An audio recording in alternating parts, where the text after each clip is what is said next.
we turn product confusion into confident picks. If we earn your trust today, return the favor with a subscribe so we can tackle the next lineup. Stuck deciding between the Canon EF-S 55-250mm and the Nikon 70-200mm f/2.8? This is a classic lens dilemma. It's a pivotal choice that impacts everything from portability to image quality. The Canon, at just 13.1 ounces, none reads incredibly appealing for long day shooting. But can a renewed lens selling for around $199 really compete with Nikon's professional glass? Don't underestimate it. For the price, the Canon punches way above its weight. Think about capturing your kid's soccer game or some backyard wildlife. The STM stepping motor autofocus is surprisingly quick and quiet, and the image stabilization helps a ton.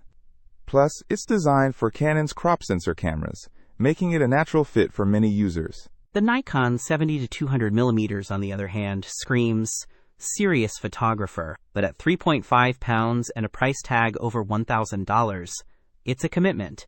Is that constant f/2.8 aperture really worth the investment for someone who's not shooting professionally? Exactly.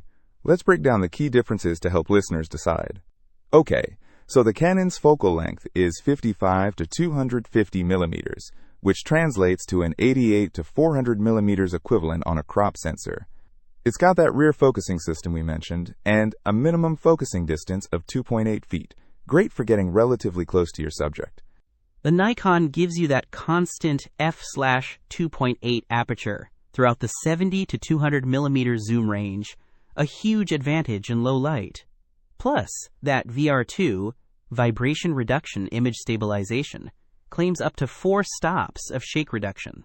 And let's not forget the ED, extra low dispersion glass, and nano crystal coat for superior image quality. But that smaller variable aperture on the Canon, f/4-5.6, means you'll need more light or a higher ISO, especially at the longer end of the zoom range. Right.